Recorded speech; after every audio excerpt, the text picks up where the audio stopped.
दोस्तों आज की इस वीडियो के अंदर मैं आप सभी के साथ में अपनी क्लास 6 पॉलिटी के चैप्टर नंबर 8 के पार्ट 2 को डिस्कस करने वाला हूं। तो आज हम स्टार्ट करेंगे रामालिंगन एंड कारूथामा से। और कल हमने डिस्कस किया था जो हमारे दो पुवर थे, तो शेखर था और एक था आपका तुलसामी। उन दोनों की स्टोरी को और उनके बारे में जाना था, उनके विलेज के बारे में जाना था, उनके वर्क के बारे में जाना था, उनके लोन के बारे में जाना था। तो अगर आपने उस पार्ट को अभी तक नहीं देखा तो उसको जाकर जरूर से आप देख लेना। तो चलो आज हम कंटिन्यू करते हैं हमारे पार्ट नंबर 2 को।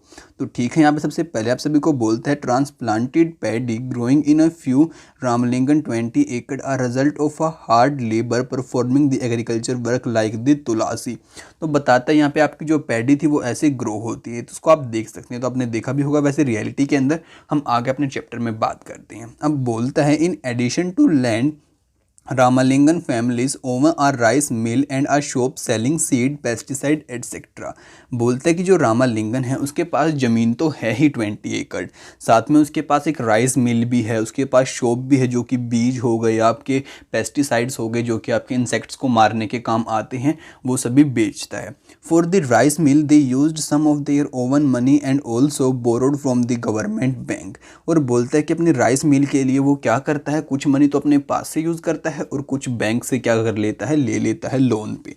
दे buy paddy from within the village and from surrounding village and rice is produced in the mill is sold to traders in the nearby town, this give them a substantial income.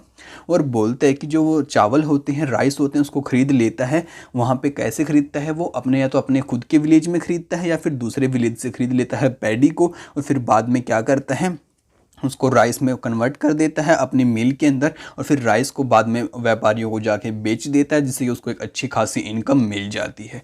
Read again Shekhar and Tulsami accounts what do they about Ramalingam the large farmers together with you what you read fill in the detail below. और बोलता है कि आप तुलसामी और जो शेखर है उनको एक बार अगेन से जाके पढ़ो, उनकी जिंदगी के बारे में पढ़ो, और फिर आप इन क्वेश्चंस के यहाँ पे आंसर देना। तो यार आप पार्ट 1 की वीडियो को एक बार अगेन से यहाँ भी देख लेना, फिर आप आगे कंटिन्यू करना। तो बोलता है how much land does he have. तो जो इसके पास रामलिंगन के पास कितनी लैंड आपकी थी, तो यार वो थी आपकी 20 एकड़।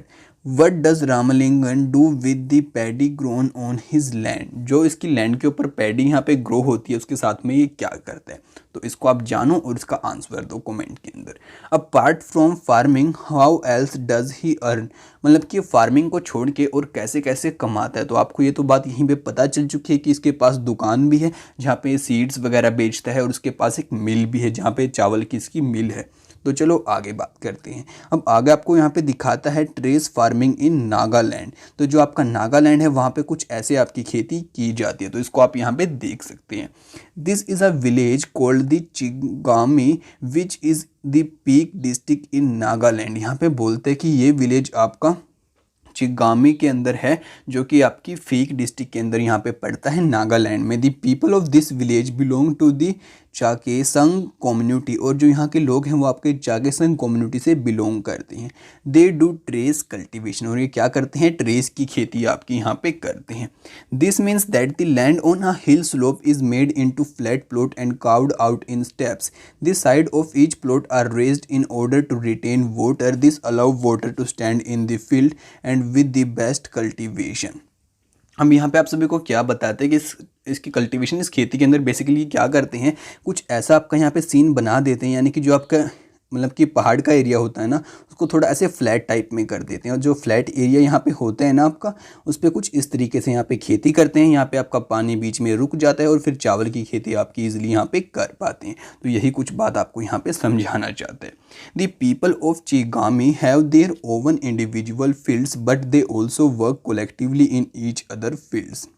हम बोलते हैं जो आपका चिगामी विलेज है, वैसे तो यहाँ पे हर एक लोगों के पास अपने खुद के खेत हैं, बट इन्हें एक दूसरे खेत पे इसलिए काम करना पड़ता है उसकी हेल्प करने के लिए, ताकि वो भी इसकी यहाँ पे हेल्प करा पाए।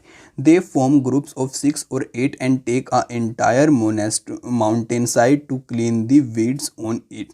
और कहते हैं कि ये 5 से 8 लोगों का ग्रुप बना लेते हैं। फिर उसके बाद क्या करते हैं, जो पूरे माउंटेन की वहाँ की साइड होती है उसके पूरे के पूरे वीड्स यानी कि जो आपके अनवांटेड प्लांट्स उग जाते हैं उनको सफाया कर देते हैं, साफ कर देते हैं। Each groups get its together on their work for the day it's over the goes for several days and until work is completed. और बताते कि सभी के सभी ग्रुप साथ में बैठ के यहाँ पे खाना खाते हैं जब तक उनका काम पूरा नहीं हो जाता और फिर अपने काम को कंप्लीट वो कर देते हैं। तो चलो इसी के साथ हम आगे बात करते हैं agricultural labours and farmers in India में। जो हमारे एग्रीकल्चर लेबर हैं और हमारे किसान हैं हमारे इंडिया के अंदर, उनको लेके चलो हम यहाँ पे बात करते हैं। यहाँ पे आपको बोलता है in Kalapattu village there are agriculture labourers like Tulsi and many small farmers like Shekhar and few big farmers like Ramalingam. बताते हैं कि जो आपका इंडिया यहाँ पे आपके बहुत सारे गांव हैं, इनमें से एक गांव की हमने यहाँ पे बात की है जो कि है आपका कालापट्टू। यहाँ पे आपके बहुत सारे किसान रहते हैं। कुछ किसान तो आपके तुलसी और शेखर की तरह गरीब हैं, किसी के पास भूमि है किसी के पास भूमि नहीं है, और कुछ अमीर हैं जैसे कि आपका Ramalingam. In India nearly 2 out of the every 5 rural families are agricultural labour families.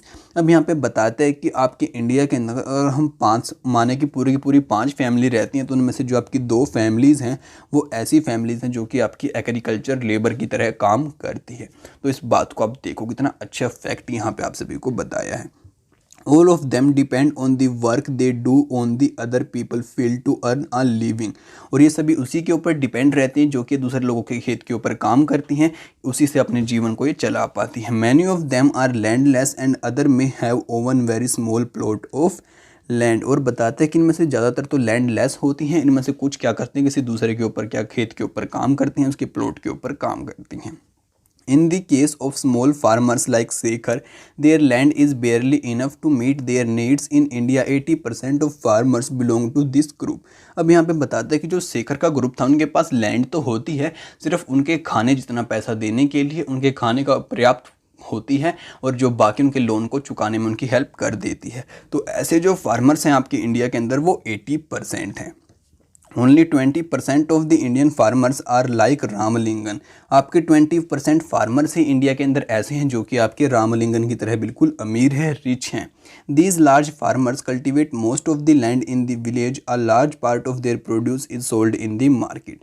और बताता है कि सबसे ज़्यादा आपके जो वेल्थ होती है इन्हीं फार्मर्स के पास में होती है और बहुत ज़्यादा मात्रा में ये खेती करते हैं फिर उसको मार्केट में बेच देते हैं।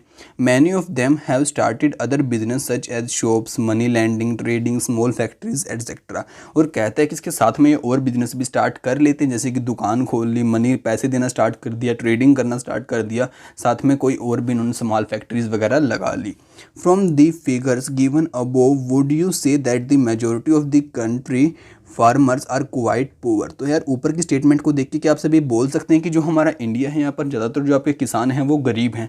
तो जी हाँ, हम बिल्कुल कह सकते हैं। What do you think can be done to change their situation. आपको क्या लगता है कि इनकी सिचुएशन हम कैसे चेंज कर सकते हैं? तो इसका बात का जवाब आप मेरे को जरूर देना नीचे कॉमेंट करके। We no looked at farming in Kalapattu. तो यहाँ पे आप सभी को बोलते हैं कि हमने देखा कि जो आपका कालापट्टू था वहाँ पे खेती कैसे की जाती है। Apart from farming many people in rural areas depend upon collection from the forest, animal husbandry, dairy produce, fishing etcetera. अब यहाँ पे बताता है कि खेती को छोड़ के वहाँ पे और भी टाइप के लोग रहते हैं जो कि आपकी किसी और चीज़ों के ऊपर भी डिपेंड करते हैं, जैसे कि जंगलों से कोई सामान इकट्ठा करना, साथ में उसके बाद एनिमल हस्बेंड्री हो गया यानी कि पशु वगैरह को पालना, कोई डेयरी का काम कर रहा है, कोई मच्छी वगैरह वहाँ पर फिशिंग वगैरह भी कर रहा है। For example in some villages in the central India, both farming and collections from the forest are important source of the livelihood। अब बताते हैं कि जो आपका सेंट्रल इंडिया है यानी कि ये वाला पार्ट है इंडिया का, यहाँ पे ज़्यादातर जो आपके किसान रहते हैं वो दोनों के दोनों काम करने होते हैं। जंगलों के अंदर जाकर चीज़ें इकट्ठी भी करनी होती है, खेती भी करनी होती है। उनकी जो मेनली चीज़ होती हैं ये 2 ही रहती हैं। Collecting mahua तेंदुआ leaves honey to be sold to traders in an important source of additional income। और वो जंगल के अंदर जाके अच्छे अच्छे पत्ते और फ्रूट्स लेके आते हैं जो कि हमारे मेडिसिन बनाने के अंदर काम आते हैं या फिर हमारे और चीज़ों में काम आते हैं और फिर उनको बाद में जाके व्यापारियों को बेच देते हैं। तो चलो इसी के साथ आपको आगे बोलता है similarly selling milk to the village cooperative society और taking milk to the nearby town may be the main source of the livelihood for some families. और यहाँ पे बताता है कुछ फैमिलीज़ का जैसे कोऑपरेटिव को दूध बेचना ही मेन बिजनेस हो सकता है और उसी से वो अपनी ज़िंदगी चलाते हैं। If the coastal areas we find fishing villages, let us find out more about the lifes of a fishing family by reading about Aruna and the Paravelan who live in a Pudupet a village close to the Kalapattu. अब आप सभी को बोलता है कि कालापट्टू के पास में एक पुडुपिट नाम का विलेज है, वहाँ पे आपके दो इंसान रहते हैं, एक तो अरुणा और एक पारवेलन। इन दो ही की बेसिकली यहाँ पे बात करेगा, बाकी की बात हम इस विलेज में नहीं करेंगे और इनका हम इंटरव्यू लेंगे। बेसिकली आपकी फिशिंग विलेज है, यानी कि जो आपके यहाँ पे लोग रहते हैं वो आपकी फिशिंग के ऊपर यानी कि मच्छी पकड़ने के ऊपर डिपेंड रहते हैं। तो चलो देखते हैं क्या बातें ये करते हैं और कैसे अपनी ज़िंदगी को यहाँ पे बिताते हैं। अब बोलता है not very far from Kalapattu is the village of Pudupet. People here earn their living by fishing. Their house are close to the sea and one finds rows to the catamaran and net lying around. At about 7 o'clock in the morning there is a lot of activities is the beach. This is the time when the catamarans return in their catch and women gather to buy and sell fish. अब यहाँ पे आप सभी को बताता है कि भाई ये जो आपका गांव है आपके कालापट्टू से कुछ ही किलोमीटर की दूरी पर है और ये आपका समुंदर के बिल्कुल किनारे हैं। यहाँ पे जो आपके मछुआरे हैं वो क्या करते हैं, अपने कैटमैरान्स के अंदर बैठते हैं और अपने जाल को वहाँ पे लेकर समुद्र के अंदर चले जाते हैं सुबह 7 बजे और वहाँ पे जाके जाल को समुद्र के अंदर फेंक देते हैं मछलियाँ पकड़ने के लिए, और जो उनकी लेडीज़ होती हैं वो मछलियाँ बेचने के लिए चली जाती है। My husband Paravelan my brother and my brother in law return late today. I was very worried. They go to the sea together in a catamaran. They said they were caught in a storm. अब यहाँ पे आपको एक ladies की बात बताता है कि जो उसका हस्बैंड होता है, साथ में जो उसका भाई होता है और भी उसके रिलेटिव होते हैं, वो एक साथ मछलियाँ पकड़ने के लिए चले जाते हैं। तो जैसे वो मछलियाँ पकड़ने के लिए जाते हैं, आज वो बहुत लेट आते हैं, तो वो उनसे लेट आने के बाद पूछते हैं कि मेरे को बहुत ज़्यादा चिंता हो गई थी, आप इतनी लेट क्यों आए? तो वो बताते हैं कि हम एक तूफ़ान के अंदर समुद्र में फंस जाते हैं। I have kept aside some fish of the family, I will auction the rest. और वो बताते कि मैंने उनमें से क्या किया, कुछ मछली को तो हमारे परिवार के खाने के लिए रख लिया और कुछ को मैं बाजार में बेचने चली गई। The money I get from the auction will be divided into 4 shares. और जो भी मेरे को पैसा वहाँ से मिला उसको हमने 4 भागों में बांट दिया, 1 ईच फॉर ईच पर्सन। उसमें से जैसे अब यहाँ पे बताया ना, वो मतलब कि 4 भागों में बांट दिया। अब 3 तो वो लोग थे, तो तीनों लोगों को अपना एक हिस्सा मिल गया। Who went fishing and then the 4th one is for the equipment. और जो चौथा हिस्सा बचा वो उनके जाल को ठीक कराने के लिए, कैटमैरान को ठीक कराने के लिए, मतलब कि जो उनके इक्विपमेंट होते हैं उनको ठीक कराने के लिए रखा गया। Since we own the catamaran engine and nets we get that share too. We have taken a loan from a bank and purchased an engine which is fixed on the catamaran. Now they can go far into the sea and so they can get a better catch. अब बताते हैं कि हमने loan भी लिया bank से अपने एक इंजन को लेने के लिए और उसको अपने कैटमैरान यानी कि जो उनकी बोट वो लेके जाते हैं उसके ऊपर लगा दिया, जिससे कि वो समुद्र के अंदर और जा सकते थे और वहाँ से मछलियाँ पकड़ के ला सकते थे। The women who buy fish here will carry them in basket to be sold in nearby village. Then there are other like traders who buy from the shop in the town. I will only finish the activity by noon. In the evening my husband and the relative will untangle and repair our nets. Early tomorrow morning around 2 a.m. they will set out the sea again. Every year for at least about 4 months during the monsoon they cannot go to the sea because of the fish breed. अब यहाँ पे आप सभी को कुछ और बातें भी बताता है, कहता है कि हम शाम तक उस सभी को बेचते हैं, अपने आसपास के गांव में भी बेच के जाके आते हैं और कई बार हम उसको व्यापारियों को भी बेच देते हैं। और ये हमारा सिलसिला ऐसे ही रोज़ की रोज़ चलता रहता है। और हमारे साथ यहाँ पे एक प्रॉब्लम और होती है कि हमें 4 मंथ तक बिना फ़िश को पकड़े रहना पड़ता है, क्योंकि जब आपका मानसून सीजन आता है तो उसमें जो आपकी मछलियाँ हैं वो ब्रीड करती हैं, यानी कि वो अपने बच्चों को जन्म देती हैं। During this months we survive by borrowing from the trader. हम इस टाइम के अंदर सिर्फ तभी जिंदा रह पाते हैं जब हम व्यापारियों से पैसे ले पाते हैं उधार पर। Because of this later on we forced to sell the fish to the trader and cannot do our auction। और बताता है यही कारण होता है जिसकी वजह से हमें क्या करना पड़ता है, बाद में अपनी मछलियों को उन्हीं व्यापारियों को बेचना पड़ता है, क्योंकि हमारे पास कोई दूसरा ऑप्शन नहीं बचता और साथ में हम अपनी फ़िश को अपने खुद से जाके बाज़ार के अंदर नहीं बेच सकते महंगे दामों पर। Those lean months are the most difficult. Last year we suffered a lot because of T tsunami. और बताते हैं कि वो टाइम हमारे लिए सबसे ज़्यादा खतरनाक साबित होता है और पिछली बार तो जो टी सुनामी आ गई थी उसमें हमें बहुत ज़्यादा प्रॉब्लम का सामना करना पड़ा। तो चलो इसके साथ आपको बताते हैं और बातें रूरल लिवलीहुड के बारे में, तो चलो इनको भी स्टडी करते हैं और फिर फाइनली अपने चैप्टर को यहाँ पे एंड करेंगे। तो यहाँ पे बोलता है people in rural areas earn their living in various ways. Some work on the farms while other earn their living on the non farm activities. अब बताते हैं कि हमने ये बात जाना कि जो हमारा रूरल इंडिया वहाँ पे कुछ लोग तो खेती के जरिए अपना जीवन व्यतीत करते हैं और कुछ खेती से दूसरे काम भी करते हैं। Work on farms involve operation such as preparing the land, sowing, weeding and harvesting of crops. We depend on nature for the growth of these crops. और बताता है कि जो लोग आपके खेत के ऊपर काम करते हैं, जैसे कि आपके भाई वीडिंग करना, हार्वेस्टिंग करना, प्रिपेयर करना और भी बहुत सारे काम करने पड़ते हैं, वो नेचर के ऊपर डिपेंड रहते हैं अपने फसलों की ग्रोथ को लेकर। Hence life revolves around certain seasons. और जो उनकी ज़िंदगी होती है वो कुछ ही सीजन्स के बीच में रिवॉल्व करती रहती है, यानी कि कुछ सीजन तक वो बिना बेरोजगार भी वहाँ पे रहते हैं। People are busy during sowing and harvesting and less so at the other time. और बताते हैं कि जब बीज बोने का टाइम आता है या फिर बोने का टाइम आता है और जब काटने का टाइम आता है, जब तो लोग बिजी रहते हैं, बाकी टाइम ज़्यादातर लोग फ्री रहते हैं। Rural people in different region of the country grow different crops. अब बताते हैं कि हमारे इंडिया के अलग अलग पार्ट में अलग अलग गरीब लोग अलग अलग तरह की क्रॉप्स यहाँ पे उगाते हैं। However we do similarities in their life situations and in the problems that they face. जब भी क्या है कि जो उनकी लाइफ है ज़्यादातर सिमिलैरिटी के अंदर रहती है और जो प्रॉब्लम वो फेस करते हैं वही दूसरे वाले किसान भी फेस करते हैं।